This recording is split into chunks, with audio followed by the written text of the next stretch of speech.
हाँ तो दोस्तों, 3 साल के लंबे इंतजार के बाद आखिरकार पुष्पा मूवी का दूसरा भाग रिलीज हो गया है और रिलीज होते ही इस फिल्म ने बॉक्स ऑफिस के सारे पुराने रिकॉर्ड चकनाचूर कर दिए हैं। अल्लू अर्जुन की जबरदस्त एक्टिंग ने इस फिल्म के पहले पार्ट को सुपरहिट बनाया था और इस बार उनकी परफॉर्मेंस ने इसके सीक्वल को ब्लॉकबस्टर बना दिया है। एक्शन और भरपूर मनोरंजन से सजी यह मूवी पहले से भी कहीं ज्यादा बड़ी और दिलचस्प है। अगर आप इस फिल्म की कहानी को अच्छी तरह से समझना चाहते हैं तो इस वीडियो को पूरा देखते रहिए। आज मैं पुष्पा 2 द रूल मूवी को संक्षेप में आपके सामने प्रस्तुत करूंगा। तो चलिए बिना किसी देरी के शुरू करते हैं। मूवी के स्टार्टिंग में पुष्पा को एक सपना दिखता है कि उसने अपना लाल चंदन जापान देश को सप्लाई किया, लेकिन उन लोगों ने इसके पैसे नहीं दिए। इसकी वजह से पुष्पा जापान जाता है और उस गैंग से लड़ता है जिन्होंने वो माल खरीदा था, लेकिन लड़ते वक्त पुष्पा को गोली लग जाती है। इससे उसे अपने बचपन की एक घटना याद आती है जब वो ऐसे ही पानी में गिरा था और तब इस भयानक सपने से पुष्पा की नींद खुल जाती है। तो अब बात करते हैं असली कहानी की। ये फिल्म की कहानी पार्ट 1 के कुछ समय बाद शुरू होती है। अब पुष्पा की शादी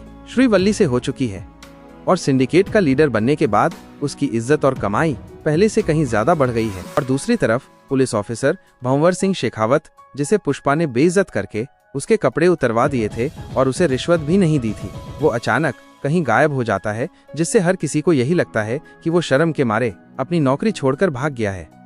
लेकिन हकीकत तो कुछ और ही थी। वो असल में अपने अपमान का बदला लेने की खतरनाक तैयारी कर रहा था। फिर एक दिन शेखावत अपना रूप बदलकर पुष्पा के मजदूरों के साथ जंगल चला जाता है और वहाँ लाल चंदन की कटाई करने लगता है। और जैसे ही सारा माल वहाँ इकट्ठा हो जाता है, तब शेखावत पूरी पुलिस फोर्स को वहाँ बुला लेता है और सारे मजदूरों को गिरफ्तार कर लेता है। साथ ही वो सारा माल भी जब्त कर लेता है। उधर जैसे ही पुष्पा को इस बात की खबर मिलती है तो वो बिना देर किए शेखावत की गैर मौजूदगी में सीधा पुलिस स्टेशन पहुंच जाता है और वहां मौजूद सभी पुलिस वालों को ढेर सारे पैसे देकर अपना बना लेता है और फिर अपने सभी मजदूरों को छुड़वाकर अपना सारा माल वापस ले आता है। इसी बीच कहानी में एक नया मोड़ आता है। एक दिन एमएलए सिद्धप्पा नायडू, जो कि अंदर ही अंदर सिंडिकेट से मिला हुआ था, वो पुष्पा को आंध्र प्रदेश के मुख्यमंत्री से मिलवाने के लिए ले जाता है।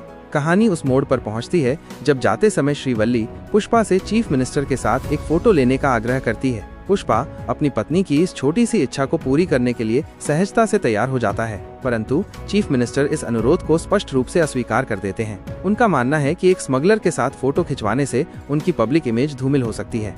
इस अस्वीकृति से पुष्पा भीतर तक आहत हो जाता है। उसे इस बात का गहरा दुख होता है कि वह अपनी प्रिय पत्नी की एक मामूली सी इच्छा भी पूर्ण नहीं कर सका। उसी क्षण वो सिद्धप्पा नायडू से एक सीधा सवाल पूछता है, अगर तुम चीफ मिनिस्टर होते तो क्या तुम मेरे साथ एक फोटो लेते? नायडू बिना किसी हिचकिचाहट के पॉजिटिव उत्तर देता है और यहीं पर पुष्पा एक महत्वपूर्ण डिसीजन लेता है। अब चाहे कुछ भी हो जाए,